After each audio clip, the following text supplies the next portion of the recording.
దూర విద్యా విధానంలో doctor BR Ambedkar open university దేశంలోనే మొట్టమొదటి సార్వత్రిక విశ్వవిద్యాలయం.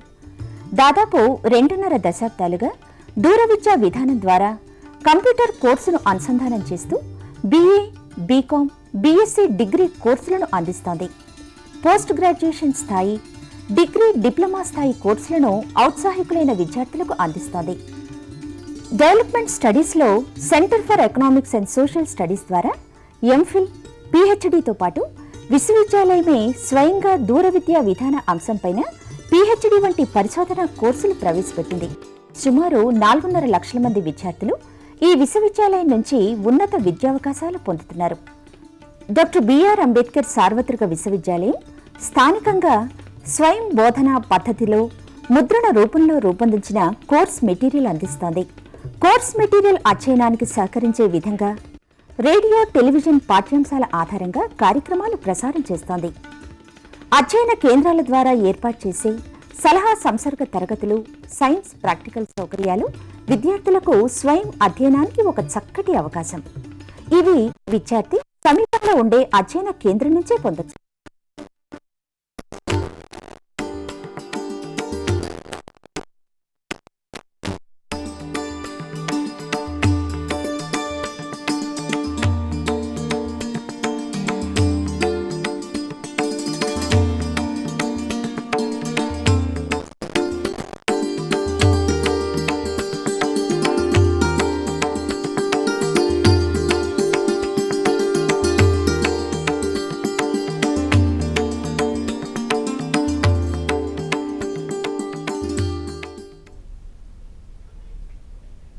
నమస్కారం. డాక్టర్ బిఆర్ అంబేద్కర్ సార్వత్రిక విశ్వవిద్యాలయం విద్యార్థులకు స్వాగతం. ఈనాటి టెలికాన్ఫరెన్సింగ్లో సెకండ్ ఇయర్ జియాలజీ విద్యార్థులకు భూ విజ్ఞానం, దాని పరిధి, ముఖ్యాంశాలు అనే అంశం పైన విషయ బోధన జరుగుతుంది. ఈ అంశాలను చర్చించటానికి నాతో పాటు ఇక్కడ ఉన్నటువంటి విషయ నిపుణులను ముందుగా పరిచయం చేస్తాం. వీరు నా పక్కన ఉన్నవారు ప్రొఫెసర్ ఉమాపతి వర్మ గారు. వీరు డాక్టర్ బిఆర్ అంబేద్కర్ విశ్వవిద్యాలయంలో 30 సంవత్సరాల పాటు వివిధ హోదాల్లో పనిచేసి పదవి విరమణ చేసి ఉన్నారు. అలాగే పక్కనున్నవారు ప్రొఫెసర్ వి సుదర్శన్ గారు. వీరు ఉస్మానియా విశ్వవిద్యాలయం డిపార్ట్మెంట్ ఆఫ్ అప్లైడ్ జియోకెమిస్ట్రీలో వివిధ హోదాల్లో పనిచేసి పదవి విరమణ చేసి ప్రస్తుతం యూజీసీ బిఎస్ఆర్ ఫ్యాకల్టీగా ఉన్నారు.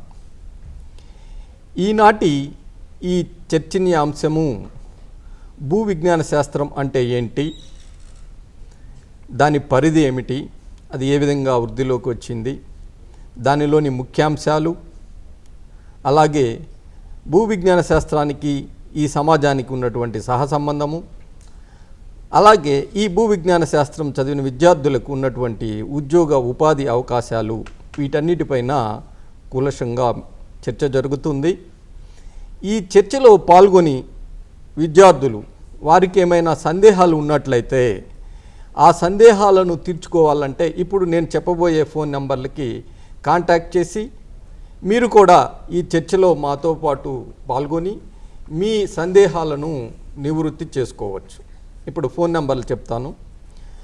04027031431, రెండవ నెంబరు 04027031432, అలాగే మూడో నెంబర్ కూడా ఉంది, అది 04027031433. మీరు ఈ 3 నెంబర్లో ఏ నెంబర్కైనా ట్రై చేసి ఈ చర్చలో మీరు కూడా మీ యొక్క సందేహాలు ఏమన్నా ఉంటే నివృత్తి చేసుకోవచ్చు. ఈనాటి ఈ చర్చనీయాంశము భూ విజ్ఞాన శాస్త్రం, దాని పరిధి, ముఖ్యాంశాలు. అసలు భూ విజ్ఞాన శాస్త్రము లేదా భూగర్భ శాస్త్రము అంటే ఏంటి? దీన్నే మనం ఇంగ్లీష్లో జియాలజీ అని అనుకుంటాం. జియాలజీ అంటే ఇది భూ విజ్ఞాన శాస్త్రము అనబడే భూమికి సంబంధించినటువంటి ఒక సైన్స్, విజ్ఞాన శాస్త్రం. దీనిలో భూమి పైన, భూమి లోపల నిరంతరంగా జరిగే చర్యలు, అలాగే మనకి లభించేటటువంటి ఖనిజాలు, శిలలు, శిలాజాలు గురించి, భూమిపైన సంభవించే, అంటే భూమిలో నిరంతరం చర్యలు జరిగినప్పుడు భూమిపైన కూడా మనకు కొన్ని కలామిటీస్ జరుగుతుంటాయి. భూకంపాలని, అగ్నిపర్వతాలని, సునామీస్ అని, వీటన్నిటి గురించి, తర్వాత భూమిలో ఉన్నటువంటి వివిధ నిర్మితుల గురించి, అంటే మనం భూమిపైన ప్రాజెక్టులు ఏమైనా చేయాలంటే, అంతే ఇరిగేషన్ ప్రాజెక్టులు కానివ్వండి, లేకపోతే కన్స్ట్రక్షన్ బిల్డింగ్స్ కానివ్వండి, దీనికి అన్నిటికి కూడా భూమిలో ఉన్నటువంటి నిర్మితులను తెలుసుకోవటం ఎంతో ప్రధానమైనది. కాబట్టి మనం భూ విజ్ఞాన శాస్త్రంలో భూమి గురించి, అది ఏ విధంగా ఉద్భవించింది, దాని భూమిపైన ఏమి చర్యలు జరుగుతాయి, భూమి లోపల ఏమి చర్యలు జరుగుతుంటాయి, వాటి ద్వారా సంభవించే పరిణామాలు ఏమిటి, శిలలు ఏ విధంగా ఏర్పడినాయి, అలాగే శిలాజాలంటే ఏంటి, వాటి వల్ల ఈ సమాజానికి ఉపయోగం ఏంటి, వీటన్నిటినీ కూడా కూలంకుషంగా తెలుసుకోవటమే భూ విజ్ఞాన శాస్త్రం. ఇప్పుడు ప్రొఫెసర్ ఉమాపతి వర్మ గారు మనకి ఈ భూ విజ్ఞాన శాస్త్రము, దాని పరిధి, అభివృద్ధి గురించి ముందుగా మనకు వివరిస్తారు. ప్రొఫెసర్ మసూరన్ రెడ్డి గారు చెప్పినట్టు భూ విజ్ఞాన శాస్త్రం అంటే భూమి మీద, భూమి లోపల జరిగే వివిధ రకాల ప్రక్రియల గురించి కానివ్వండి, మార్పులు చేర్పుల గురించి చర్చించడం అన్నమాట. అయితే భూమి అనేది కేవలం ఏదో ఒక అంశంగా లేకపోతే ఒకే అధ్యయన అంశంగా లేదు. దాంతోపాటు భూమితో పాటు మనం అధ్యయనం చేయాల్సి వచ్చినప్పుడు అటు మనం పంచభూతాలని నార్మల్గా అంటుంటాం, ఆకాశము, నింగి, నేల, నిప్పు, నీరు, గాలి, ఇవన్నీ కూడా కలిసి ఉంటాయి. ఇవన్నిటి ప్రభావాలు కూడా ఒకదాని మీద ఒకటి ఉన్నప్పుడు భూమి మీద కూడా ఉండే ప్రభావాలు ఎక్కువ ఉంటాయి. అయితే భూ విజ్ఞాన శాస్త్రం ఇదివరకున్న పరిధి, ఇప్పుడున్న పరిధి ఒక దాదాపు 50-60 ఏళ్ల కింద పరిధి కింద తీసుకుంటే ఆ రోజున్న పరిధి వేరు, ఈ రోజున్న పరిధి వేరు. ఎందుకంటే మనిషికి మనుగడికి అవసరాలు పెరిగాయి, దానికోసం అవకాశాలు సృష్టించుకోవాల్సిన అవసరం ఉంది. దానికి ఉదాహరణగా ఒకటి చెప్తాను. జనాభా పెరిగింది. జనాభా పెరిగినప్పుడు భూమి అవసరం వివిధ అవసరాల కోసం పెరిగింది. అటు వ్యవసాయానికి కానివ్వండి, లేకపోతే నీటి కోసం కూడా కానివ్వండి, లేకపోతే పరిశ్రమల కోసం కానివ్వండి, నివాసాల కోసం కానీ. సో ఆ సందర్భంలో ఏమవుతుందంటే భూమి గురించి ఇంకెక్కువ సమాచారం తెలుసుకోవాల్సిన అవసరం ఏర్పడింది. అంటే పరిధి చాలా విపరీతంగా పెరిగింది. దాంతోపాటు ఇంకొకటి ఏమిటంటే పరిశోధనల స్థాయి కూడా పెరిగింది. ఇదివరకు మామూలుగా కన్వెన్షనల్ అంటే సాంప్రదాయకంగా మనం ఫీల్డ్కి వెళ్ళటము, స్టడీ చేయటము, శిలా కణాలు తీసుకురావటం, నమూనాలు తీసుకురావటం, మనం ల్యాబ్లో టెస్ట్ చేయడం అట్లా ఉండేది. అట్లా కాకుండా ఇప్పుడు ఏమిటంటే మనం రిమోట్ సెన్సింగ్ ద్వారా కానివ్వండి, శాటిలైట్స్ ద్వారా కానీ కూడా పరీక్షించి భూమిని మనం చేయగలిగే అవకాశం కలిగింది. అంటే చాలా అధునాతమైన టెక్నాలజీలో వస్తున్న మార్పులు కూడా భూ విజ్ఞాన శాస్త్రం పరిశోధన మీద పడ్డాయి. దాంతో భూ విజ్ఞాన శాస్త్రం ఒక పరిధి చాలా విపరీతంగా పెరిగింది. దాదాపు గత 4-5 ఏళ్ల నుంచి వస్తున్న కానీ మార్పులు కనుక చూస్తున్నట్లయితే ఏంటంటే ప్రతి సందర్భంలోనూ ఏదో విధంగా మనం ఇది లేదు, అది లేదు, లేకపోతే ఈ కెలామిటీ వచ్చిందో అది వచ్చిందని చెప్పి, ఉదాహరణకి వరదలు వచ్చాయి. వరదలు ఎందుకు వచ్చాయి అంటే మన కారణాలు ఏమైనా ఇప్పుడు ఎందుకు వచ్చాయి, ఆ వరదలు వచ్చిన కారణాలకు ఏమిటి, భూమి ఎత్తుపల్లాల గురించి, జియోమార్ఫాలజీ గురించి, ఇటువంటి వాటిని కూడా నైజ స్వరూపం ఎట్లా మార్చారు, కాలువలు లేకపోతే నదులు, నదీనదాల దిశలు ఎట్లా మారాయి, ఇటువంటి అన్నీ కూడా చర్చకు వస్తుంటాయి. అయితే దాంట్లో ఏంటంటే మానవ నిర్మితాలు ఏమిటి, అక్కడికి వచ్చేసరికి ఏమవుతుందంటే ఆ భూ విజ్ఞాన శాస్త్రం పరిధి చర్చలోకి వాతావరణ అంశాలు కూడా వచ్చి చేరాయి అన్నమాట. ఆ వాతావరణ అంశాలు ఎందుకు వచ్చాయంటే మనం కొన్ని మానవ నిర్మితమైన అంశాలు కొన్ని భూ విజ్ఞాన శాస్త్రం మీద ప్రభావం చూపెట్టడం వల్ల ఆ చర్చ అనేది ఈరోజు జరుగుతుంది. అంటే ఇటువంటివి మనకి రోజు కనుక చూస్తే ఎన్నో విధాలైన మనకి అవసరాలు, అవకాశాలు భూ విజ్ఞాన శాస్త్ర పరిశ్రమలో కనిపిస్తాయి. ఈ పరిధి గురించి ఇంకోటి కూడా ఆలోచించవచ్చు. ఇక్కడ ఏమిటంటే ఇది భూ విజ్ఞాన శాస్త్రం ఒక చెట్టు లాంటిది, అంటే ఒక వృక్షం లాంటిది. దాని కొమ్మలు రోజు రోజుకు పెరుగుతున్నా కానీ తగ్గట్లే. అంటే అది వివిధ రకాల శాఖలను ఏర్పరచుకుంటూ వెళ్ళిపోతుంది. ఆ విషయం తర్వాత ముందు పాఠంలో మనం చర్చించుకుంటాం. అయితే ఇక్కడ మనం ముఖ్యంగా 4-5 రంగాల గురించి, వాటి పరిధిలో మనకి భూ విజ్ఞాన శాస్త్రం ఎలా మనం వాడుకుంటున్నాం అనేది చర్చించవలసిన అవసరం ఉంటుంది. ఒకటి ఏంటంటే ఇంజనీరింగ్ కట్టడాలు. ఇంజనీరింగ్ కట్టడాలంటే ఏమిటి? రకరకాల డ్యాములు కానివ్వండి, వంతెనలు కానివ్వండి, ఇంకోటి కానివ్వండి కూడా అవి కట్టేటప్పుడు మనం వివిధ రకాల అంశాలను మనం పరిశీలించవలసి వస్తుంది. ఒక నీటి పారుదల విషయంలో వచ్చినప్పుడు నీటి పారుదలే కాకుండా డ్యాములు కట్టవలసి వచ్చినప్పుడు అక్కడ ఉన్న శిలా సంస్థలను గమనించి అక్కడ దానికి వైబిలిటీ ఉందా లేదా, లేకపోతే ఆ కట్టడాలకు కావాల్సిన సామాగ్రిని మనం ఎక్కడి నుంచి తెచ్చుకోవాలి, భూమికి సంబంధించిన సామాగ్రి నుంచి ఎక్కడ తెచ్చుకోవాలి, ఇటువంటివి ఎన్నో అంశాలు ఇంజనీరింగ్ కట్టడాల్లో మనకు వస్తాయి. ఇది ఇంతకుముందు ఉండేది. ఇప్పుడు ఇంకా ఈ టెక్నాలజీ రావడంతో వాటిని చాలా ప్రెసిషన్ లెవెల్లో టెస్ట్ చేసి ఉపయోగించే అవకాశం ఉంది. కాబట్టి భూ విజ్ఞాన శాస్త్రం అవసరం అనేది ఇంకా పెరిగింది. అంటే ఇంకా రకరకాలుగా రాక్ మెకానిక్స్ కూడా భూ విజ్ఞాన శాస్త్రం పరిధిలోకి వచ్చిన పరిస్థితి వచ్చింది వాళ్ళ. అంటే పాత రోజుల్లో అది ఉండేది కాదు. కన్వెన్షనల్గా ఏదో ఈ రాయి గట్టిగా ఉందే, లేకపోతే ఈ రాయి నిలబడుతుందో కట్టడానికి అనుకునేవాళ్ళు. ఇప్పుడు అట్లా కాదు, చదివి ఇప్పుడు అట్లాగే పెద్ద పెద్ద కొండలు లాంటి పెద్ద పెద్ద ఎత్తైన కొండలు వచ్చినా కూడా వాటి టన్నెల్స్ చేయడం కూడా తేలికైపోయింది. ఇవన్నీ కూడా ఏంటంటే టన్నెల్ చేసేటప్పుడు ఏంటంటే ఆ రాక్ స్ట్రెంత్ ఎంత ఉంది, దాన్ని ఎట్లా పెట్టాలి, ఎట్లా పెట్టి ఎటు వెళ్ళాలి, ఆ కాంటూర్ చదివి దాన్ని ఎటు నుంచి వెళ్ళాలి, శాటిలైట్ ద్వారా ఇమేజెస్ ట్రై చేసి అది ఎట్లా మనం నీరు తీసుకెళ్ళవచ్చు, ఇవన్నీ రకరకాల ఈ నదుల అనుసంధానం వచ్చినప్పుడు ఇవన్నిటిలో కూడా భూ విజ్ఞాన శాస్త్రం ఇవన్నీ కొత్త అంశాలు, ఇటీవల కాలంలో వచ్చిన చిన్న అంశాలు. అట్లాగే వాతావరణంలో మనకు ముఖ్యంగా మనకు కలవర పెడుతుంది ఏమిటంటే కాలుష్యం. ఈ కాలుష్యం అనేది ఎలా వచ్చింది? మనకున్న వనరుల్ని రకరకాల వనరులు, భూమి నుంచి వచ్చే వనరులు, ఏ వనరులు అయినా కానీ, ఖనిజాలు కానివ్వండి, నీళ్లు కానివ్వండి, ఇంకోటి కానివ్వండి, మనం మన ఇష్టం వచ్చిన విధంగా వాడుకోవటం వల్ల కొన్ని కొరత ఏర్పడటం వల్ల, లేకపోతే వాటిని మనం మలినం చేయటం వల్ల ఆ కాలుష్యం అనేది వచ్చినప్పుడు ఆ కాలుష్యం అనేది కూడా ఈ భూ విజ్ఞాన శాస్త్రంలో ఒక ప్రధానమైన అంశంగా అయిపోయింది. ఇవాళ అంతర్జాతీయంగా కూడా భూ విజ్ఞాన శాస్త్రం వాతావరణం అనేది ఒక ప్రత్యేకమైన అధ్యయనాంశంగా మారింది. దాని తర్వాత ఇంకోటి ఏంటంటే ఖనిజాల అన్వేషణ. ఇదివరకు ఖనిజాల అన్వేషణ ఏంటంటే భూ విజ్ఞాన శాస్త్రవేత్తలు ఫీల్డ్లోకి వెళ్ళి క్షేత్ర పరిశీలన చేసి వివిధ ప్రాంతాలు కొన్ని ఏళ్ల పాటు వెళ్ళి వాటిని రకరకాల దాని ఫీల్డ్ కండిషన్స్ని, ఫీల్డ్ లక్షణాలని అవన్నీ కూడా గుర్తించి ఏంటంటే వాటికి కావాల్సినవి ఇక్కడ ఈ డిపాజిట్స్ ఉన్నాయి, ఇక్కడ ఇవి ఉన్నాయి, ఇక్కడ ఉన్నాయని చెప్పి వాళ్ళు చేసేవాళ్ళు అన్నమాట. నిక్షేపాలు, ఇందులో ఈ నిక్షేపాలు ఉన్నాయి, ఈ నిక్షేపాలు మనం వెలికి తీయచ్చు, ఈ వైబుల్ అని చెప్పి. ఇప్పుడు అట్లా కాకుండా ఈ టెక్నాలజీ వచ్చిన తర్వాత ఖనిజాల అన్వేషణలో కూడా కొత్త పద్ధతులు, సాంకేతిక అమలు రావడంతో మనకి చాలా ఇదిగా ఉంది. అయితే ఇంకా మనం చేయవలసినవి ఏంటంటే ముఖ్యంగా ఇటీవల కాలంలో మనకి వస్తున్న పరిశోధనల్లో కూడా ఈ ముఖ్యంగా కెలామిటీస్ కొన్ని భూ విపత్తులు, కొన్ని మనం అనుకోకుండా మనం ఎక్స్పెక్ట్ చేయనివి, వరదలు కాకుండా భూకంపాలు లాంటి వాటిని కూడా మన అధ్యయన స్థితిలో చాలా ముందులోకి వచ్చాం.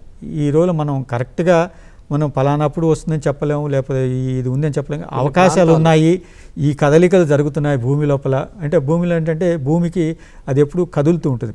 అంటే మీకు ప్లేట్ టెక్టానిక్స్ అని థియరీ అని, లేకపోతే భూమి కదలికలు, ఖండాలు కదులుతున్నాయి అనే ఉద్దేశంతో అవి ఏ దిశగా కదులుతున్నాయి, ఎలా కదులుతున్నాయి, ఏ ఖండంతో అంతర్గతంగా రాచుకోవడం వల్ల భూకంపాలు ఏర్పడతాయని ఇటువంటివన్నీ కూడా చర్చిస్తుంటారు. కాబట్టి మనకేంటంటే భూకంపాలు ఉజ్జాయింపుగా ఇప్పుడు ఖచ్చితంగా ఇప్పుడు ఎవరైనా చెప్పలేము, కానీ ఫలానప్పుడు ఇట్లా రావచ్చు, ఇది అవకాశాలు ఉన్నాయని చేయటం. అట్లాగే దానికి తగ్గట్టుగా వాటికి అవసరమైన పద్ధతిలో మనం నివాసాలు ఏర్పరచుకోవటం, అంటే కట్టడాలను నిర్మించుకోవటం. ఈ టెక్నాలజీ ద్వారా కూడా మన పరిధిని పెరుగుతూ ఉంది. దాంట్లో కూడా అంటే భూ విజ్ఞాన శాస్త్రం మెల్లమెల్లగా ప్రవేశిస్తూ ఉంది. అంటే కేవలం వాటిని గుర్తించడమే కాకుండా, వాటిని పసిగట్టడమే కాకుండా, వాటి వల్ల నివారణ చర్య ఎలా తీసుకోవాలనే దాంట్లో కూడా భూ విజ్ఞాన శాస్త్రం తన పరిధిని విస్తృతపరుచుకుంది. ఇలాగే మానవాళికి రోజువారీ అవసరాలు పెరుగుతున్నాయి.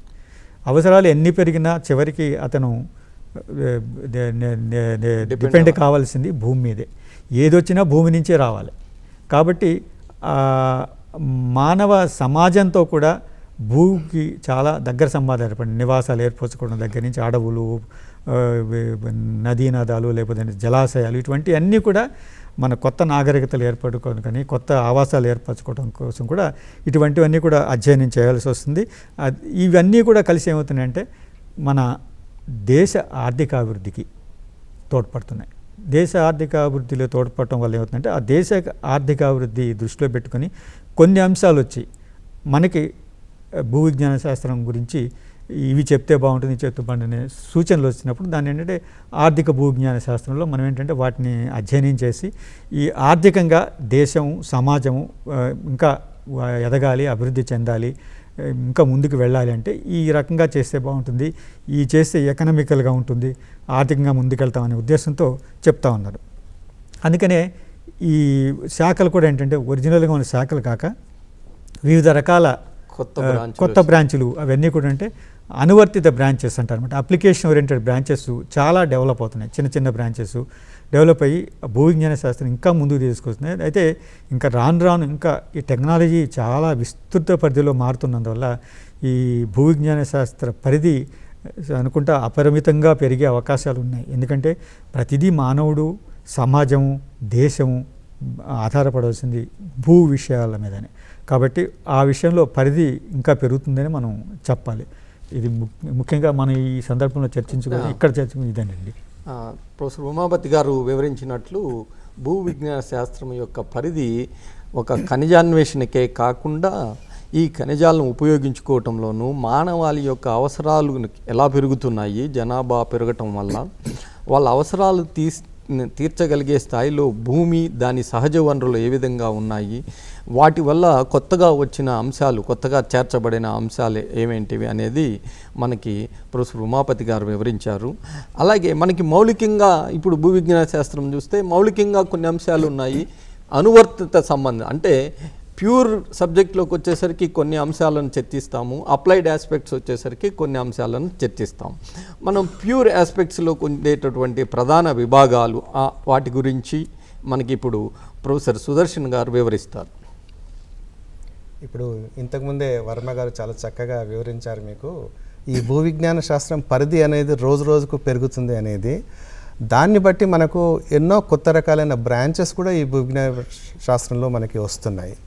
బట్ ఇప్పుడు మనం అయితే అప్లైడ్ ఆస్పెక్ట్స్, అనువర్తిత మీద ఆధారపడి ఉండే భూ విజ్ఞానంలో బ్రాంచెస్ ఎలా ఉన్నాయో వాటిని స్టడీ చేయడానికి మాత్రం బేసిక్గా మన భూ విజ్ఞాన శాస్త్రంలో మౌలికమైన అంశాల గురించి ప్రతి విద్యార్థి తెలుసుకోవాల్సిన అంశాలు కొన్ని ఉంటాయి.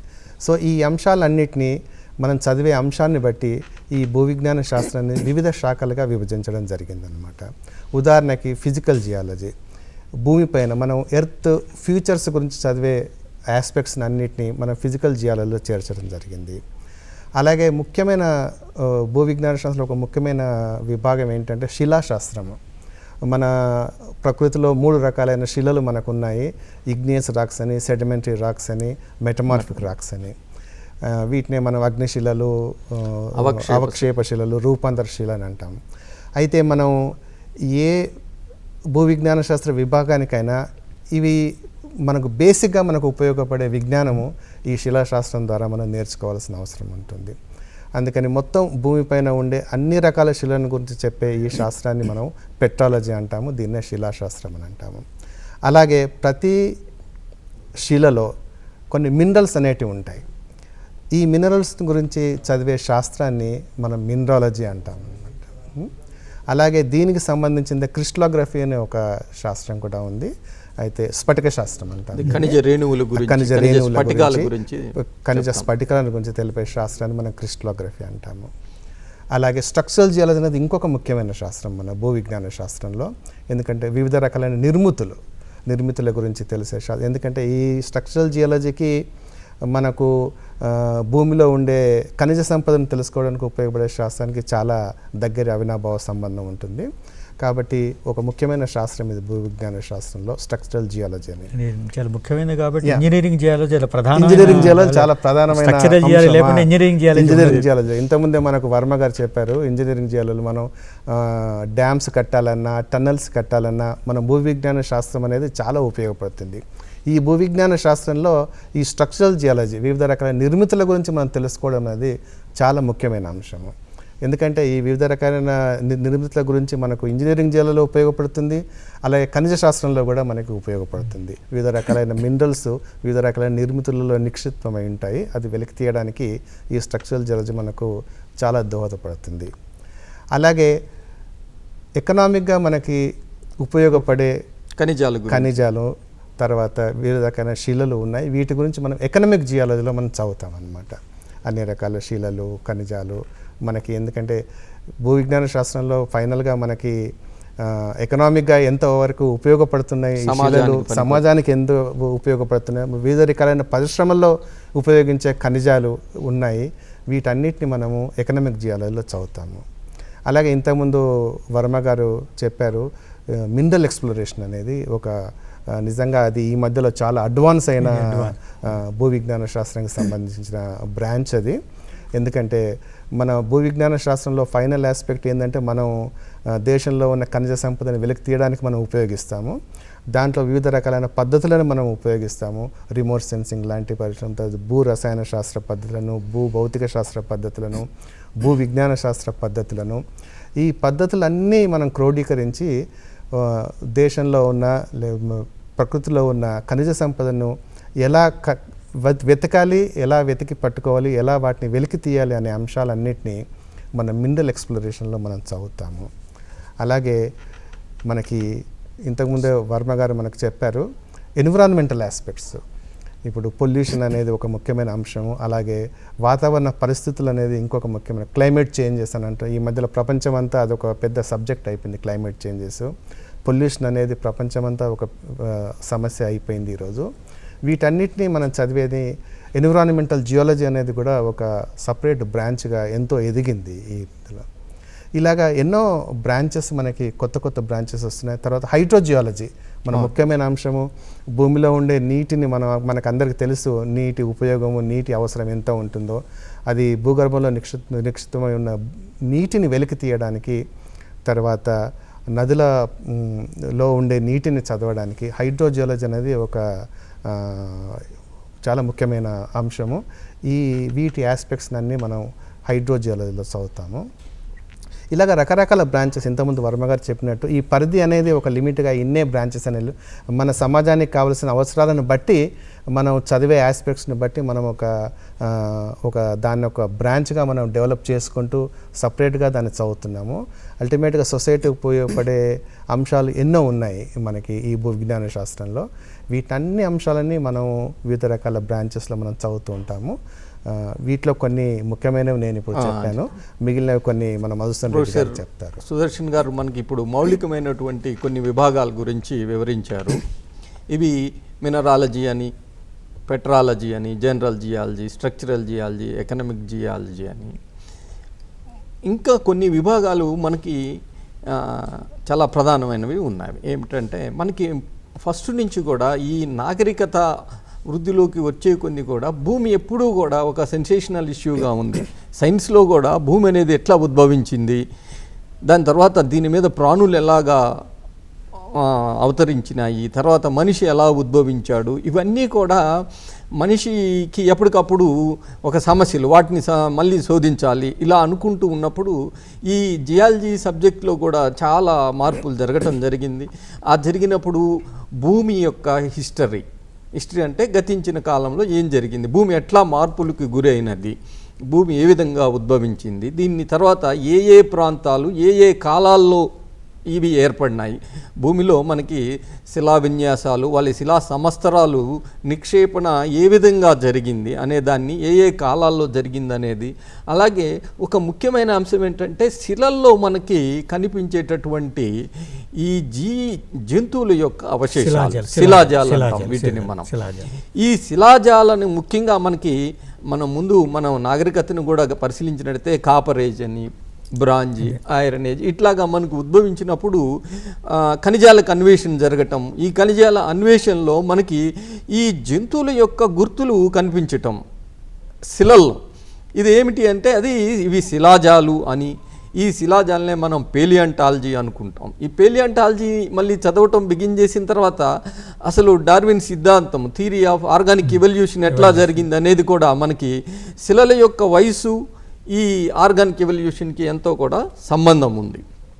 కాబట్టి ఈ భూ విజ్ఞాన శాస్త్రం మనం చదువుతూ ఉన్నప్పుడు భూమి యొక్క చరిత్ర, తరువాత రీసెంట్ కాలంలో ఇది భూమి పూర్వకాలంలో కూడా ఇట్లాగే ఉండేదా లేక విడివిడిగా ఉందా అని శోధించేటప్పుడు మనకి ప్లేట్ టెక్టానిక్స్ అనేది ఒకటి ఉద్భవించింది. అంటే ఇది ఇది ఒకే ఒక ఒక భూభాగముగా ఒక భాగంగానే ఉండేదని, ఒకే ప్లేటుగా ఉండేదని, దాని తర్వాత దీన్ని గోండ్వానా, అదే యురేషియా అంటాము. తర్వాత కాలంలో ఇది గోండ్వానా ల్యాండ్, అంగారా ల్యాండ్ అని 2 భాగాలుగా విడిపడిందని, ఈ 2 తర్వాత ఇవంతా కూడా మనకి ఇప్పుడు 7 ప్లానెట్స్గా మనం ఇది ఖండాలుగా, కాంటినెంట్స్గా చెప్పుకుంటుంటాం. ఇవన్నీ 32 చిన్న ప్లేట్లని, 7 ఖండాలని చెప్పుకుంటాం. ఇవన్నీ కూడా మనకి ఈ రీసెంట్గా తెలుస్తున్నటువంటి continental drift theory, sea floor spreading, ఇవన్నీ కూడా కాంటినెంటల్ డ్రిఫ్ట్ థియరీలో మనం కొత్తగా మనం ఏం తెలుసుకుంటున్నాం, అసలు మనకి ఇప్పుడు మీరు మన నేటివ్, ఇప్పుడు మన అండమాన్ దీవుల్లో ఉన్నటువంటి నేటివ్ మనుషులకి, హ్యూమన్ బీయింగ్స్కి సౌత్ ఆఫ్రికాలో ఉన్నటువంటి మనుషులకి ఉన్నటువంటి సంబంధాన్ని మనం స్టడీ చేసినప్పుడు మనకి ఎక్కడో మనకి సౌత్ ఆఫ్రికన్ కాంటినెంట్కి సంబంధాలు ఉన్నాయని, ఇది ఈ కాంటినెంటల్ డ్రిఫ్ట్ థియరీ ద్వారా, అంటే ఈ భారతాన్ని మనం ఎప్పుడు కూడా ఉపఖండం అంటుంటాం ఎప్పుడు కూడా.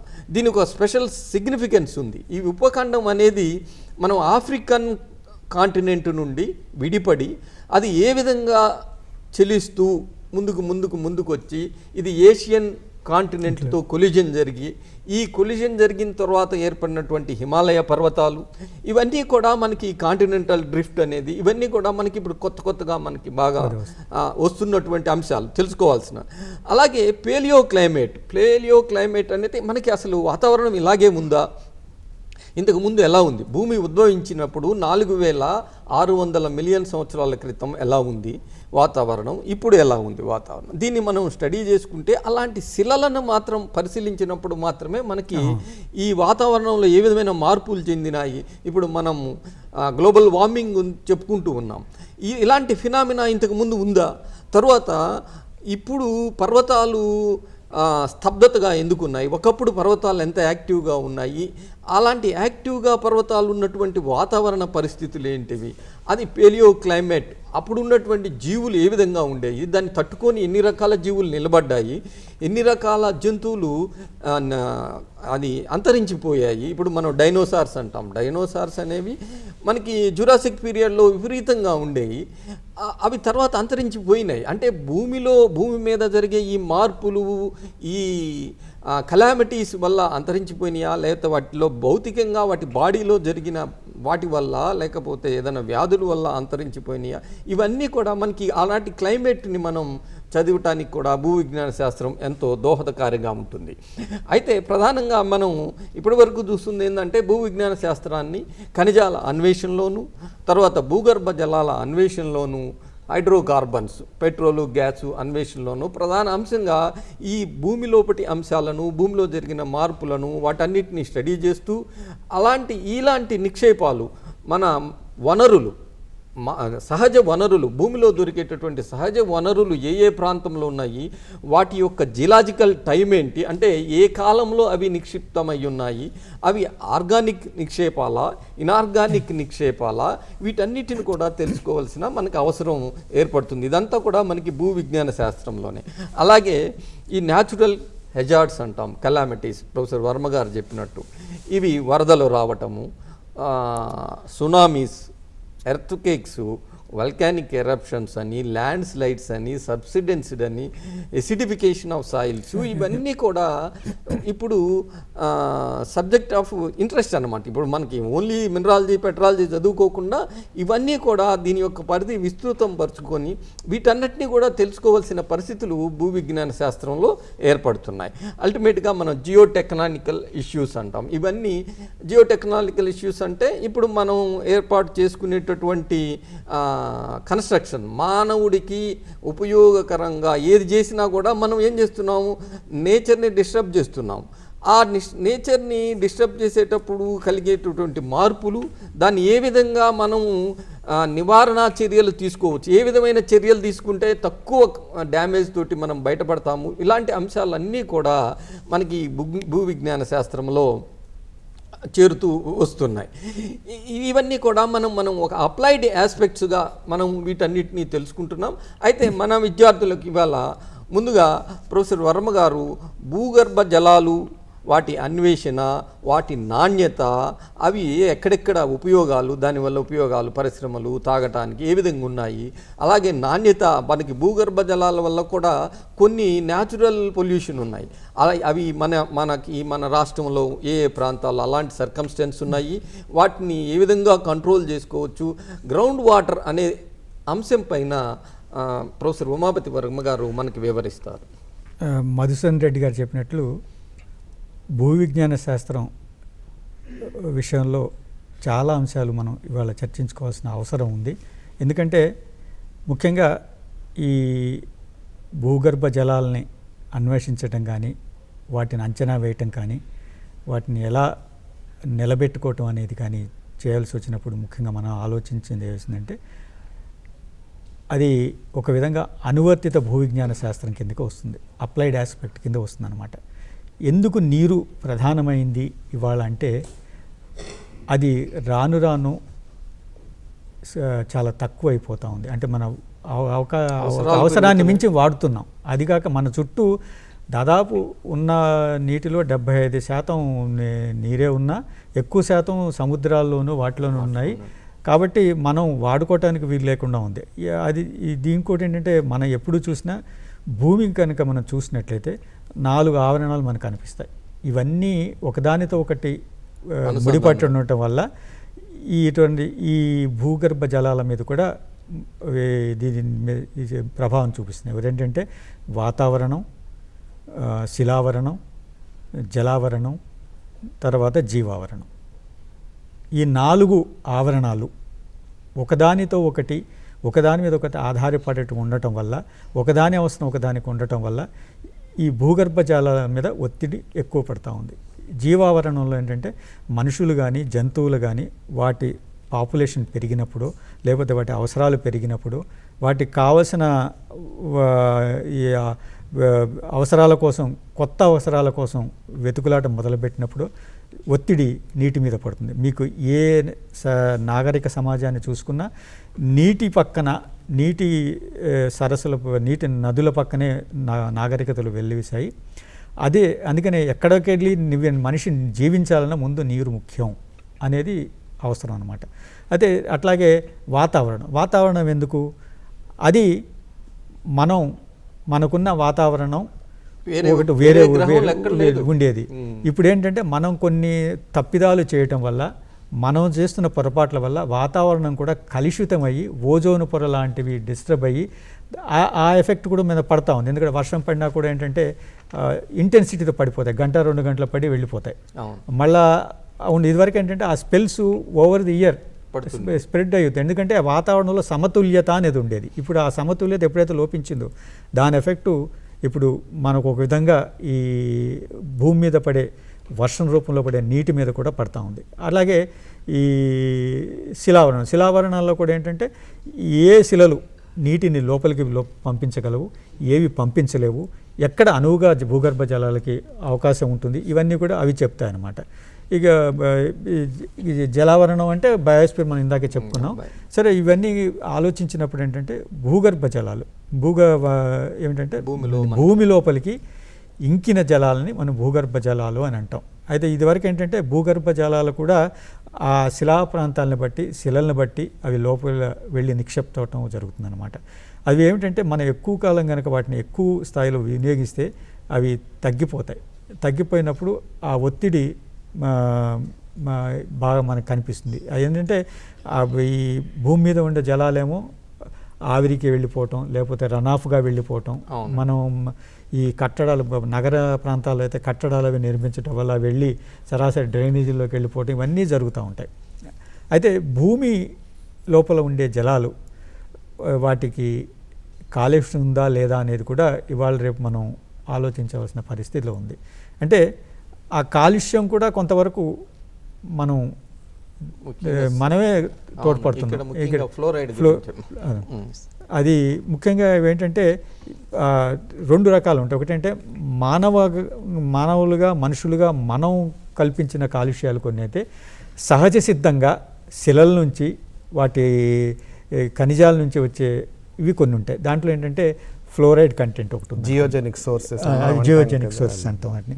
అంటే ఆ రాయి శిలలో ఉండే ఖనిజాలు కరిగినప్పుడు నీటిలోకి వెళ్ళినప్పుడు అవి దాని నుంచి విడదీయడానికి సాధ్యం కానప్పుడు అది దాంట్లో నిలిపినప్పుడు ఆ జలం కాస్త కలుషితం అవుతుంది అన్నమాట. ఫ్లోరైడ్ కంటెంట్ పెరుగుతుంది. ఎక్కువగా ఏంటంటే మీకు కెమికల్ సబ్స్టెన్సెస్ రూపంలో ఈ కాలుష్యాలు అనేవి మనం శిలల నుంచి వచ్చే వాటిలో కనిపిస్తాయి. మనుషులుగా మనం చేసే కాలుష్యాలు ఎక్కువగా బయలాజికల్గా ఉండే మెటల్స్ కానీ లేకపోతే బయలాజికల్గా మనం వాడించే ప్లాస్టిక్స్ లాంటి వాటి కానీ బయలాజికల్గా అవి కానీ కలుస్తాయి అన్నమాట. కాబట్టి వీటిలో భూగర్భ జలాలని మనం దీన్ని జాగ్రత్తగా మేనేజ్ చేసుకోవాల్సిన అంటే నిర్వహించుకోవాల్సిన అవసరం ఉంది. అంటే దాన్ని నీటి యాజమాన్యం అంటాం అనమాట. అంటే అన్వేషించటం వేరు, వెలికి తీయటం వేరు, వెలికి తీసిన దాన్ని సరిగా నిర్వహించుకోవటం వేరు. ఈ మూడిటి మధ్య ఒక సమన్వయం ఉన్నప్పుడే మనకున్న భూగర్భ జలాల్ని జాగ్రత్తగా వాడుకోవాలి. అదే ఇప్పుడు కాదు, 20-30 ఏళ్ళ క్రితమే చెప్పారు, ముందు ప్రపంచాన్ని కలవరపెట్టే సమస్య నీటి సమస్యలో ముఖ్యంగా భూగర్భ జల సమస్య. ఎందుకంటే రాను వీటి అవసరాలు పెరుగుతాయి, ఇండస్ట్రీలకు కానివ్వండి లేకపోతే ఇంకో దానికి అగ్రికల్చర్ పర్పస్ కానీ సర్ఫేస్ వాటర్ అవసరాలు పెరుగుతాయి. కాబట్టి ఎక్కువగా భూగర్భ జలాల మీద ఆధారపడాల్సి వస్తుంది. కాబట్టి వాటిని జాగ్రత్తగా కాపాడుకోవాలని ఈ సిద్ధాంతం నాకు తెలిసి 20-30 ఏళ్ళ క్రితం 2-3 దశాబ్దాల క్రితం మొదలైంది. అది బహుశా మనం ఇప్పుడు మనం చూస్తున్నాం. మనం ఈ వర్షాలు 2-3 ఏళ్ళు వరుసనే డ్రాట్ సిచ్యువేషన్ ఉండేసరికి మనకు తెలిసింది భూగర్భ జలాలు కూడా ఎట్లా ఇంకిపోతున్నాయి, లోతులకు వెళ్ళిపోయినాయి అనేది. అది ఎందుకు కాపాడుకోవాలి, ఏ లెవెల్లో మనం ఉంచుకోవాలి అనేది కూడా అర్థమవుతుంది. అది లేనప్పుడు ఏంటంటే మనకి నీటికి సోర్సే ఉండదు. అది కాబట్టి అది మళ్ళీ వర్షాలు పడిన తర్వాత మళ్ళీ ఇంత పెరిగిందని అంత పెరిగింది, ప్యూజోమెట్రిక్ లెవెల్ పెరిగిందని ఇంత పెరిగింది చెప్తున్నాం. ఎందుకంటే మళ్ళీ అంటే అది నేల పొరల్లోంచి మళ్ళీ లోపలికి వెళ్ళి మళ్ళీ అది పెరుగుతూ ఉందన్నమాట. అదేంటంటే మనం యాజమాన్యం చేసుకోవాల్సిన అవసరం ఉంది. ఈ విషయంలో ఇంకా పరిశోధనలు జరుగుతున్నాయి. మిగతా విషయాలను కూడా మనం ఆలోచించినప్పుడు భూగర్భ జల యాజమాన్యం అనేది ప్రధాన అంశంగా ఇవాళ మన ముందు ఉంది. ప్రొఫెసర్ వర్మ గారు, ఇప్పటి వరకు మనకి భూగర్భ జలాలను మనం ఏ విధంగా అవి కలుషితం అయినప్పుడు ఏ విధంగా చేయాలి, కలుషితం కాకుండా ఉండటానికి మనం తీసుకోవాల్సిన చర్యలు, ఇక్కడ మనం ముఖ్యంగా గమనించాల్సింది ఏంటంటే మనకి పడ్డ వర్షం మొత్తం కూడా భూగర్భ జలాల్లోకి వెళ్ళదు. మనకి ఎక్కువగా రన్ ఆఫ్ మనకి నదుల్లోకి వెళ్తుంటుంది. అది ఒక ప్రాంతం యొక్క నేలలను బట్టి, రాళ్లను బట్టి, అంటే శిలల యొక్క అమరికను బట్టి, వీటిని బట్టి, దాని యొక్క స్లోపును బట్టి, వీటన్నిటి కారణాల వల్ల కొంత మనకి 10% 15% మనకి భూమిలోకి ఇంకుతుంది. మనం ఆ భూమిలోకి ఇంకినటువంటి వాటర్ని ప్రతి సంవత్సరం తీసుకున్నట్లయితే మనకి ఏ విధమైనటువంటి ప్రమాదం జరగదు. భూమిలోకి ఇంకే జలాలు 100 లీటర్లు ఇంకుతుంటే మనం 200 లీటర్లు బయటికి తీసినప్పుడు భూగర్భ జలాలు లోపలికి వెళ్తాయి. ఇంకా లోపలికి అంటే ఇప్పుడు మనం హైదరాబాద్ లాంటి పరిస్థితిలో 2000 అడుగులకు కూడా వెళ్తున్నారు. అవి అంత మంచి నీళ్లు కావు, అవి వాడటం కూడా అంత ఆరోగ్యకరం కాదు. భూగర్భ జలాలు ఎప్పుడూ కూడా ఈ వర్షాకాలంలో రీఛార్జ్ అయ్యి ఆ సర్కిల్లో, హైడ్రలాజికల్ సర్కిల్లో భాగమైనటువంటి వాటర్ని మాత్రమే తీసుకొని వాడుకున్నప్పుడు మనకి అంతా మేలు జరుగుతుంది. లోపలికి వెళ్తే అవి లోపల ఎక్కువ కాలము వాల్ రాక్ ఇంటరాక్షన్ అంటాం ఇక్కడ. అంటే వాటర్కి అందులో శిలకి మధ్య చర్యలు, కెమికల్ సాంద్రత పెరుగుతుంది, అక్కడ పెరిగి ఈ ఖనిజాల యొక్క సాంద్రత వాటర్లో పెరుగుతుంది. దాంతో అవి అంత మనకి యూసేజ్లోకి తక్కువగా, మనం డ్రింకింగ్ అయితే అసలు పనికిరాని పరిస్థితి, రాక్ వాటర్ ఇంటరాక్షన్స్ అంటాం. అలా కాకుండా మనం సరిగ్గా యాజమాన్యం భూగర్భ జలాలను బాగా చూసుకొని వాటిని మనం ఇప్పుడు చెక్ డ్యామ్స్ అంటున్నాము, వాటర్ షెడ్ మేనేజ్మెంట్, తర్వాత మన ఇంకుడు గుంతలు, ఇలాంటి వాటి ద్వారా మనం కానీ వీటిని మళ్ళీ రీఛార్జ్ చేసుకోగలిగి ఉన్నట్లయితే మనం వాటిని సక్రమమైన పద్ధతిలో మన అవసరాలు తీర్చుకోవటానికి భూగర్భ జలాలు ఎంతో ఉపయోగపడుతూ ఉంటాయి. ఇంకో విషయం కూడా, ఇక్కడ భూగర్భాల్లో జియోజెనిక్ పొల్యూషన్ అని ఇంతకు ముందు మనకి సుదర్శన్ గారు చెప్పినట్లు, వర్మ గారు వివరించినట్లు, ఇది భూమి లోతుల్లోకి వెళ్ళే కొన్ని ఎక్కువగా ఉంటుంది. మనం రెగ్యులర్గా పైనుంచే కొద్ది 300 అడుగులు పైనుంచి మనం వాటర్ తీసుకున్నప్పుడు దీని ప్రభావం అంత ఉండదు మనకి. ఇదే కాకుండా ఇంకా భూ విజ్ఞాన శాస్త్రానికి సంబంధించి మనం ఖనిజాన్వేషణలో వచ్చినటువంటి రీసెంట్ ట్రెండ్స్, అసలు ఏ పద్ధతుల ద్వారా మనం ఖనిజాన్వేషణ చేస్తామనేది, అది జియోఫిజికల్ కానీ జియోకెమికల్ కానీ, వీటిని గురించి ఇప్పుడు మనకి ప్రొఫెసర్ సుదర్శన్ గారు వివరిస్తారు. మనకి ఈ ఖనిజాన్వేషణ అనేది ఒక ముఖ్యమైన సబ్జెక్ట్గా భూవిజ్ఞాన శాస్త్రంలో మనం చదువుతున్నాం. ఇప్పుడు ప్రతి భూవిజ్ఞాన శాస్త్రజ్ఞుడికి ప్రకృతిలో ఉన్న ఖనిజ సంపదను ఎలా వెలికి తీయాలనేది చాలా ముఖ్యంగా ఆలోచన చేస్తుంటాడు. ఈ ఆలోచన దృక్పథంతో వివిధ రకాలైన పద్ధతులని అవలంబించడం జరుగుతుంది. ముఖ్యంగా మనము ఈ ఖనిజాన్వేషణకి 3 రకాలైన పద్ధతులని అవలంబిస్తాము. భూ విజ్ఞాన పద్ధతులు, దీన్ని జియోలాజికల్ ఆస్పెక్ట్స్ అని అంటాము. తర్వాత భూ భౌతిక విధానాలను కూడా మనం అనుసరిస్తుంటాము. తర్వాత భూ రసాయన పద్ధతులను కూడా మనము వినియోగిస్తుంటాము. జనరల్గా మనము ఈ భూ విజ్ఞాన పద్ధతుల లోపల ఇంతకుముందు మనం డిస్కస్ చేసినట్టు మనకు జియాలజీకి సంబంధించిన అన్ని శాస్త్రాలు శిలాశాస్త్రం కానీ, స్ట్రక్చరల్ జియాలజీ కానీ, తర్వాత మినరాలజీ కానీ ఇవన్నీ మనకు ఉపయోగపడతాయి. తర్వాత వివిధ రకాలైన నిర్మితులు, స్ట్రక్చర్స్, మినరల్ ఎక్స్ప్లోరేషన్ ఎలా ఉపయోగపడతాయి అనేది కూడా అదొక స్పెషల్ సబ్జెక్ట్గా మనం ఇప్పుడు చదువుతున్నాము. అవి కూడా మనకి ఖనిజాన్వేషణలో ఎంతో ఉపయోగకారిగా ఉంటాయి. ఒక చిన్న ఉదాహరణ నేను చెప్తాను. ఇప్పుడు మనము ఆయిల్ అండ్ నేచురల్ గ్యాస్ ఎక్స్ప్లోరేషన్కి వెళ్ళేటప్పుడు మనము అవక్షేప శిలలు ఎక్కడ ఉన్నాయో అక్కడే మనం అన్వేషణ అనేది చేస్తాము. ఇప్పుడు మనకు అగ్నిశీలు ఉంటాయి, అవక్షేప శిలలు ఉంటాయి, రూపాంతర శిలలు ఉంటాయి. మనం ఆయిల్ అండ్ నేచురల్ గ్యాస్ కోసం ఎక్స్ప్లోరేషన్ చేసేటప్పుడు అగ్నిశీలలో ఎక్స్ప్లోరేషన్ చేస్తే మనం చేయము. సో ఇలాంటి దానికి మళ్ళీ మనకు బేసిక్ జియోలాజికల్ నాలెడ్జ్ అనేది చాలా అవసరం. అందుకనే petrological knowledge, structural geological aspects knowledge అనేది చాలా అవసరము. అలాగే ముఖ్యంగా మనం వివిధ రకాలైన ఖనిజాలని ఆయిల్ అండ్ నేచురల్ గ్యాస్ ఎక్స్ప్లోరేషన్లో భౌతిక విధానాలు చాలా ముఖ్యమైనవి. వీటిలో రకరకాలైన పద్ధతులు ఉన్నాయి. సీస్మిక్ మెథడ్స్ అని వాడతాము, గ్రావిటీ మెథడ్స్ అని వాడతాము, ఎలక్ట్రికల్ మెథడ్స్ అని వాడతాము. వీటన్నిటి ద్వారా భూమి పొరలో కింది భాగంలో స్ట్రక్చర్ ఎలా ఉంది అనేది మనకు ఒక విధమైన ఇండికేషన్స్ స్టడీస్ ద్వారా మనం తెలుసుకోవడానికి అవకాశం ఉంటుందన్నమాట. ఎందుకంటే మనకు అందరికీ తెలుసు, ఒక హైడ్రోకార్బన్ ఎక్స్ప్లోరేషన్లో ఒక డీప్ వెల్ వేయాలంటే ఇది కోట్ల రూపాయల ఖర్చు తగ్గుతుంది. అంటే మనము వివిధ రకాలైన పద్ధతుల ద్వారా ముందు భూమి లోపల ఉన్న పొరల గురించి ఒక అవగాహన ఏర్పరచుకున్న తర్వాతనే ఖచ్చితంగా ఇక్కడ ఒక డిపాజిట్ దొరుకుతుంది అన్న కన్ఫర్మేషన్ చేసుకున్న తర్వాతనే మనం ఫైనల్ డ్రిల్లింగ్కి వెళ్తాం. ఎందుకంటే అది కోట్ల రూపాయలు మనం వెచ్చిస్తున్నాం కాబట్టి. అలాగే భూపధిక విధానాలతో పాటు ఈ మధ్యలో భూ రసాయన విధానాలు కూడా చాలా మనం ఉపయోగించడం జరుగుతుంది. ఎందుకంటే ఇవి చాలా సింపుల్ టెక్నిక్స్. ఎస్పెషల్లీ మన రికగ్నైజెన్స్ సర్వీస్లో మనం రిమోట్ సెన్సింగ్ని ఎలా వాడతామో అలాగే భూ రసాయన పద్ధతులను కూడా మనం చాలా విపరీతంగా వాడుతున్నాము. దీనివల్ల కూడా మనకు చాలా ఉపయోగంగా ఉంటుంది. ఈ భూ రసాయన పద్ధతులు, భూ భౌతిక విధానాల పద్ధతులు, తర్వాత భూ విజ్ఞాన శాస్త్ర పద్ధతుల ద్వారా మనం ఒక అవగాహన ఏర్పరచుకొని ఒక ప్రాంతంలో ఒక రకమైన ఖనిజాలు ఉన్నాయని కన్ఫర్మ్ చేసుకున్న తర్వాత మనం ఫైనల్ టెస్టింగ్ కోసం మనం అప్పుడే డ్రిల్లింగ్కి వెళ్తామన్నమాట. డ్రిల్లింగ్కి వెళ్తే అప్పుడు మనకు డెప్త్ అది కూడా మనకు తెలుస్తుంది, quality of the mineral deposit తెలుస్తుంది. అలాగే హైడ్రోకార్బన్ ఎక్స్ప్లోరేషన్లో చాలా డెప్త్లో ఉంటాయి హైడ్రోకార్బన్ రిజర్వాయర్స్, ఇవన్నీ మనకు తెలుస్తుంది. దీంట్లో మనకి ముందు బిగినింగ్లో వర్మ గారు చెప్పారు, మన పరిధి, భూ విజ్ఞాన శాస్త్ర పరిధి అనేది రోజుకు పెరుగుతుంది. సో మనం వివిధ రకాలైన ఖనిజాలను బట్టి వివిధ రకాలైన పద్ధతులను మనం అవలంబిస్తున్నాము. ఈవెన్ ఏరియల్ సర్వేస్, మన శాటిలైట్ ఇమేజరీస్ మనం వాడుతున్నాము. స్పెషల్ ఏరియల్ సర్వేస్ ద్వారా, ఫోటోగ్రాఫిక్ టెక్నిక్స్ ద్వారా కూడా మనం కొన్ని ఏరియాస్ని, అంటే ఏ ఏరియాస్ ఖనిజాలకి అనుకూలంగా ఉన్నాయనే వాటిని మనం తెలుసుకోగలుగుతున్నాము. అంటే ఈ రికగ్నైజ్డ్ సర్వేస్ ద్వారా ఏంటంటే అన్వాంటెడ్ ఏరియాస్ని మనం ఈజీగా ఎలిమినేట్ చేసి మనకి ఎక్కడైతే ఖనిజ సంపద దొరికే అవకాశం ఉందో అలాంటి వాటిలో మనం డీటెయిల్ సర్వేస్ చేయడానికి అవకాశం ఉంటుంది. దాన్ని బట్టి మన టైం సేవ్ అవుతుంది, మన డబ్బు కూడా ఆదా అవుతుంది, మనీ కూడా సేవ్ అవుతుంది అనమాట.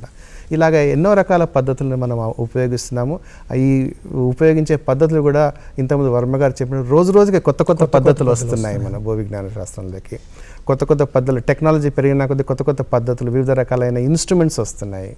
ఇండైరెక్ట్ మెథడ్స్, డైరెక్ట్ మెథడ్స్, ఇలా రకరకాల పద్ధతులన్నింటినీ మనము ఉపయోగించి ఈ మినరల్ ఎక్స్ప్లోరేషన్ని మనం చేపడుతున్నాం. ఎందుకంటే ఒక దేశం అభివృద్ధి చెందాలంటే ఆ దేశంలో ఎంత ఖనిజ సంపద ఉంది అనేది మనం తెలుసుకోవాల్సిన అవసరం ఉంది. అలాగే ఆ ఖనిజ సంపదని వెలికి తీసి దాని ద్వారా వివిధ రకాలైన ఇండస్ట్రీస్కి ఉపయోగపడే ఆ పదార్థాలను మనం వెలికి తీస్తుంటాం, ఖనిజాలని. సో దీని ద్వారా ఖనిజాభివృద్ధి ద్వారా ఇండస్ట్రియలైజేషన్ కూడా డెవలప్ అయ్యే అవకాశం ఉంటుంది అన్నమాట. మరి ఇప్పటి వరకు ప్రొఫెసర్ సుదర్శన్ గారు మనకి వివరించినట్లు ఖనిజాల అన్వేషణకు ఉన్నటువంటి వివిధ పద్ధతులు, జియోఫిజికల్, జియోకెమికల్, వాటి గురించి తెలుసుకున్నారు.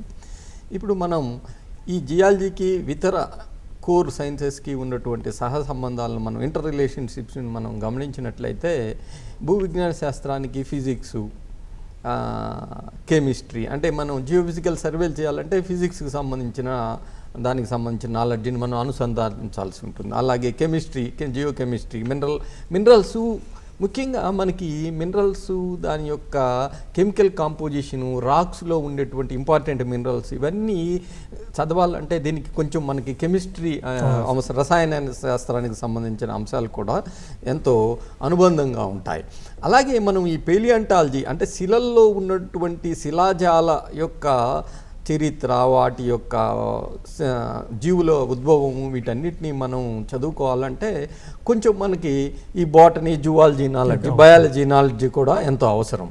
అయితే ఇప్పుడు ముందుకు మనకి ప్రొఫెసర్ వర్మ గారు వివరించినప్పుడు ఇప్పుడు ఈ డైనమిక్గా ఉన్నటువంటి ఈ మన ఎర్త్ సిస్టమ్ సైన్స్లో అంటే జియాలజీలో ఇప్పుడు లేటెస్ట్గా ఉద్భవిస్తున్నవి ఈ హైడ్రోడైనమిక్స్,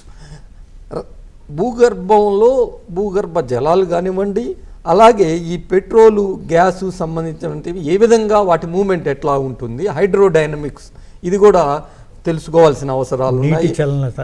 వీటి చలనాలు ఏ విధంగా జరుగుతున్నాయి అనేది కూడా ఇప్పుడు కొత్తగా చేరినటువంటి మనకు తెలుసుకోవాలి. అలాగే రాక్ మెకానిక్స్ అని మనకి వర్మ గారు వివరించారు.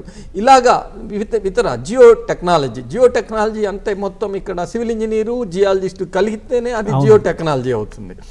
ఈ విధంగా వివిధ విభాగాలతో మైనింగ్లోను ఇంజనీరింగ్ వాళ్ళతోటి, జియాలజీ వాళ్ళతోటి సంబంధాలు ఉంటాయి. ఈ విధంగా వివిధ సబ్జెక్ట్స్ అంటే ఫిజిక్స్ తోటి, కెమిస్ట్రీ తోటి, బాటనీ, జువాలజీ, ఇంజనీరింగ్ సబ్జెక్ట్స్ తోటి చాలా అభినవ సంబంధం కలిగి ఇప్పుడు ఈ జియాలజీ అనేది బాగా పరిధిని పెంచుకుంటూ పోతూ ఉంటుంది. ఇప్పుడు మనకి ప్రొఫెసర్ వర్మ గారు ఈ జియాలజీ, ఈ భూవిజ్ఞాన శాస్త్రము సమాజానికి ఏ రకాలుగా ఉపయోగపడుతుందని కొంచెం క్లుప్తంగా వివరిస్తారు. భూవిజ్ఞాన శాస్త్రం సమాజానికి ఉపయోగపడుతుంది ఏ విధంగా అని అడిగితే దాన్ని ఎంతసేపు అనేది చర్చించవచ్చు. ఎందుకంటే మనిషి సమాజం సార్ ఇక్కడ మనకి ఒక విద్యార్థి మనకు ఒక చిన్న సమస్యను ఫోన్ ద్వారా తెలియజేశారు. అదేంటంటే ఇప్పుడు ఈ మనకి బోరబండ ఈ ఏరియాల్లో, ముఖ్యంగా జూబ్లీహిల్స్కి అనుసంధానమైనటువంటి ఏరియాల్లో అప్పుడప్పుడు భూమి కంపిస్తూ ఉంటుంది. ఇవి అసలు ఎందుకు జరుగుతున్నాయని కొద్దిగా అడుగుతున్నారు. దీన్ని కొద్దిగా అంటే దీనికి ఏంటంటే ఈ మధ్యన ఇప్పుడే కాదు, 10 ఏళ్ల క్రితం కూడా ఇలాగే వచ్చాయి. మొన్న ఈ మధ్యన బోరబండలు వచ్చాయి. అంతకుముందే వచ్చినప్పుడు ఈ జూబ్లీహిల్స్ అమీర్పేట అదే మనకి దాని యొక్క సెంటర్ ఫోకస్ అనేది మన యూనివర్సిటీలోనే ఉంది. ఒకసారి 1.8 లో వచ్చిన అవి సార్ ఇప్పుడు ఇంకో వేరే ఫోన్ కాల్ వచ్చింది, అది తీసుకొని ఇది కూడా చెప్దాం. హలో, చెప్పండి. హలో,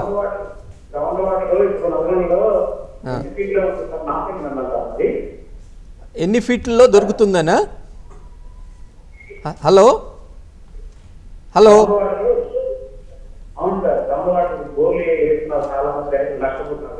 అవును, వాళ్ళకి ఆ పరిశ్రమ కోసం నల్గొండ జిల్లా నాంపల్లి మండలం చాలా మంది చెప్పండి. నేను కూడా సిలబస్ సైన్స్ కాలేజీలో జియాలజీ స్టూడెంట్ ఇచ్చాను. ఓకే, వాళ్ళు కష్టంగా పడుతున్నారు. ఇక్కడ మన జియాలజిస్టు తీసుకురావాలంటే ఎట్లా, ఎక్కడ ఆ విషయాలన్నీ అడుగుతున్నారు వాళ్ళు.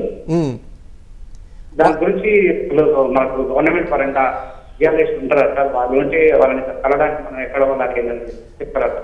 చెప్తాం. ఇప్పుడు మనకి భూగర్భ జలాలకు సంబంధించి మీకు ఏదైనా ఇన్ఫర్మేషన్ కానీ కావాల్సి వస్తే ముఖ్యంగా మీరు స్టేట్ గ్రౌండ్ వాటర్ బోర్డ్ అనేది ఒకటి ఉంది. అలాగే మీరు మీకు ఇంకా మీరు చెప్పదలుచుకుంటే ఉస్మానియా యూనివర్సిటీ జియాలజీ డిపార్ట్మెంట్లో కానివ్వండి, అప్లైడ్ జియో కెమిస్ట్రీ డిపార్ట్మెంట్లో ప్రొఫెసర్ సుదర్శన్ గారిని కూడా కలవమనండి. వారికి ఏ విధమైనటువంటి సందేహాలు ఏమైనా ఉంటే నివృత్తి చేయటం జరుగుతుంది. గ్రౌండ్ వాటర్ బోర్డు వాళ్ళు కూడా చెప్తారు. అది జిల్లా స్థాయిలో వాళ్ళ ఆఫీసులు ఉన్నాయి.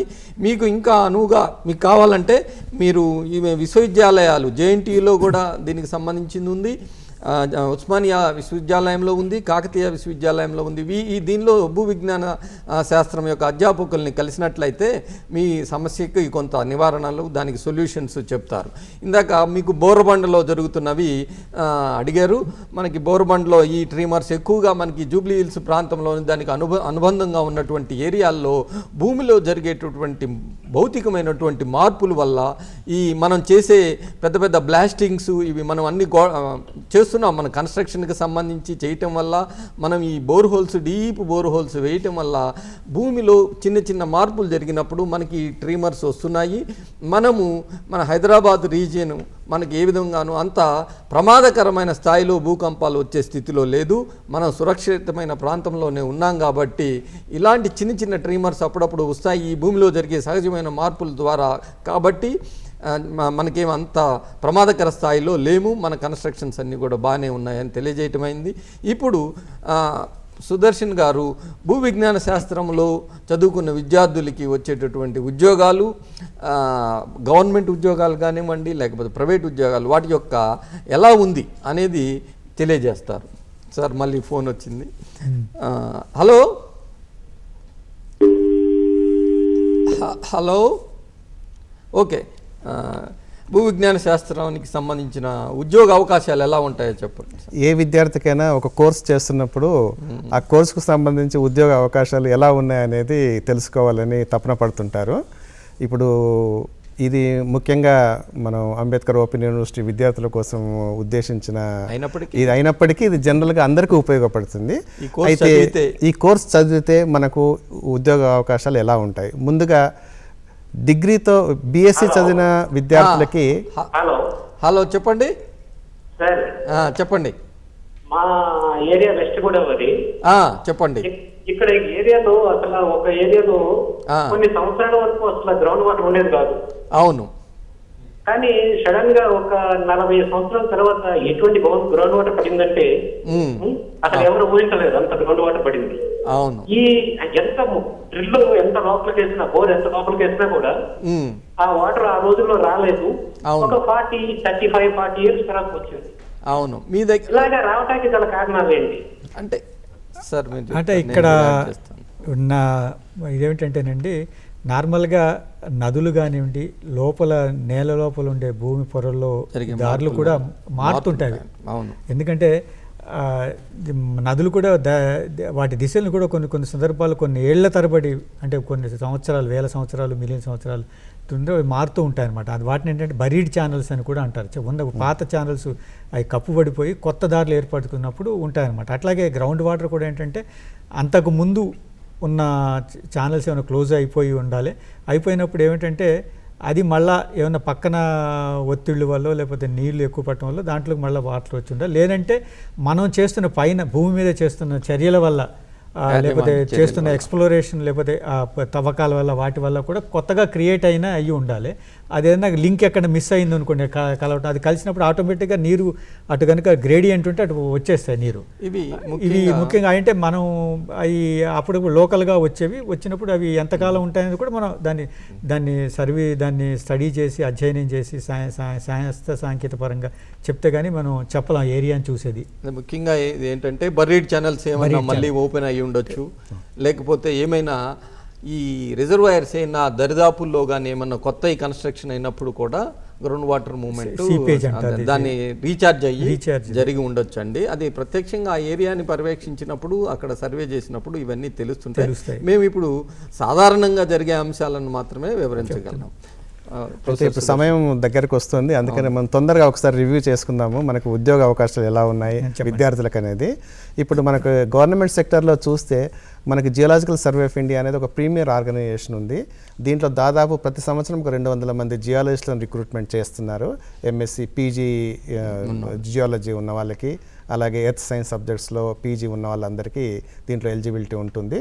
సెంట్రల్ గ్రౌండ్ వాటర్ బోర్డులో కూడా హైడ్రోజియాలజిస్ట్ని రిక్రూట్మెంట్ చేస్తారు. ఈ రెండింటికి కలిపి union public service commission UPSC ద్వారా మనకి ప్రతి సంవత్సరము దీనికి ఒక కాంపిటిటివ్ టెస్ట్ ఉంటుంది, రిటర్న్ టెస్ట్ ఉంటుంది. ఇది దాదాపు క్లాస్ 1 ఆఫీసర్తో వాళ్ళ ఉద్యోగం స్టార్ట్ అవుతుంది. మంచి అవకాశము ఇది, ఎవ్రీ ఇయర్ ఉంటుంది ఈ టెస్ట్ అనేది. దీని తర్వాత మనకి ఏఎండి అనేది ఒకటి, అటామిక్ మినరల్స్ డివిజన్ అనేది ఒకటి ఉంటుంది. తర్వాత ఇండియన్ బ్యూరో ఆఫ్ మైన్స్లో కూడా జియాలజీ వాళ్ళని తీసుకుంటారు. అలాగే స్టేట్ లెవెల్లో కూడా different state mines and geology ఉంది. స్టేట్ గ్రౌండ్ వాటర్ డిపార్ట్మెంట్, ఈ మధ్యలోనే మన స్టేట్లో రిక్రూట్మెంట్ జరిగింది గ్రౌండ్ వాటర్ డిపార్ట్మెంట్లో జియాలజీ. ఇది కాకుండా మనకు ప్రైవేట్ ఓఎన్జీసీ ఉంది, మేజర్ ఆర్గనైజేషను. అలాగే ఎన్ఎండిసి ఉంది, వీటిలో కూడా జియాలజిస్ట్లను తీసుకుంటారు. అలాగే సింగరేణి కాలరీస్ లాంటి సంస్థలు కూడా ఉన్నాయి. ఇది కాకుండా ప్రైవేట్ సెక్టర్లో కూడా ఇప్పుడు మైనింగ్ ఇండస్ట్రీ అనేది బాగా ప్రైవేట్ సెక్టర్లో కూడా విపరీతంగా చొచ్చుకొని వెళ్ళింది. కాబట్టి దీంట్లో కూడా ప్రైవేట్ సెక్టర్లో కూడా మంచి ఉద్యోగాలు దొరికే అవకాశం ఉంది. ఫర్ ఎగ్జాంపుల్ ఇప్పుడు రిలయన్స్ లాంటి కంపెనీస్ కూడా హైడ్రోకార్బన్ ఎక్స్ప్లోరేషన్లో వాళ్ళు వస్తున్నారు. అలాగే డైమండ్ ఎక్స్ప్లోరేషన్, గోల్డ్ ఎక్స్ప్లోరేషన్లో కూడా ప్రైవేట్ ఏజెన్సీస్ వస్తున్నాయి. అలాగే కోల్ ఎక్స్ప్లోరేషన్లో కూడా వివిధ రకాలైన సంస్థలు ఎక్స్ప్లోరేషన్ యాక్టివిటీ మన దేశంలోనే కాకుండా వేరే దేశంలో కూడా చేపడుతున్నారు. వాళ్ళు కూడా జియాలజిస్టులను తీసుకుంటున్నారు. ఇది కాకుండా జియాలజిస్టులు స్వతహాగా మనకు గ్రౌండ్ వాటర్ ఎక్స్ప్లోరేషన్లో ఇంతకుముందు మనకు కొందరు ప్రశ్నలు కూడా అడిగారు. అలాంటి గ్రౌండ్ వాటర్ ఎక్స్ప్లోరేషన్ వర్క్ కూడా స్వతహాగా చేసుకునే అవకాశాలు ఉన్నాయి. అలాగే ఏదైనా మైనింగ్ ఇండస్ట్రీకి సంబంధించిన యాక్టివిటీ కూడా జియాలజీ చదివిన వాళ్ళు చేసుకుంటే చాలా బాగుంటుంది. వారికే ఉద్యోగం కాకుండా ఇంకో 10 మందికి ఉద్యోగం ఇచ్చే అవకాశం కూడా ఉంటుందండి. ఇలా చాలా రకాలుగా ఉద్యోగ అవకాశాలు ఉన్నాయి. సో వాటిని ఎక్స్ప్లోర్ చేయొచ్చు. దేనికైనా విషయ పరిజ్ఞానం అనేది చాలా ముఖ్యమైన అంశము. ఒక విద్యార్థికి సబ్జెక్ట్ నాలెడ్జ్ అనేది చక్కగా ఉంటే దేంట్లో అయినా సెటిల్ అయ్యే అవకాశం ఉంటుందండి.